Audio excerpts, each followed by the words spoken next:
Jamani, matendo mema yamejaa, ni mengi, yametuzunguka. Ndugu zangu, nimesisitiza nikasema matendo mema ni mengi. Mimi nitataja moja tu katika hilo, kwa kila mmoja na juhudi yake.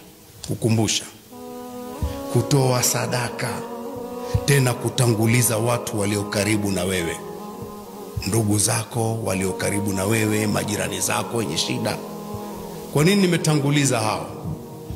Ukitoa sadaka, kwanza umejisogeza sana kwa Allah, na ukiitoa ndani ya masiku haya ni kubwa mno na inapendeza sana kwa Allah.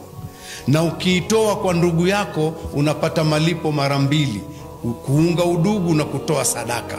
Na ukiitoa kwa jirani yako, manake umemjua shida yake, umefanya mahusiano yamekuwa mazuri zaidi. Kwa hiyo hivyo vitu ni vitu vya kuangalia sana. Tunatakiwa tulete mahusiano ya karibu kwa ndugu na majirani. Mtume sallallahu alaihi wa sallam alisema, Jibrili alikuwa kila siku ananihusia kuhusu jirani, mpaka nikadhani siku moja atakuja aniambie jirani atakurithi. Kwa hiyo nimewakumbusha hilo, pamoja na kutajwa hizo takbir, mimi nimekumbusha sadaka kwa kiasi cha uwezo wako. Usidharau ukasema sadaka ni ya matajiri tu. Hapana, kwa kila mtu. Sadaka zinafuta ghadhabu za Allah subhanahu wa ta'ala. Sadaka ni sababu ya kupona wagonjwa wetu. Sadaka ni sababu ya kuunganisha udugu. Sadaka ni sababu ya kuunganisha jamii kupendana.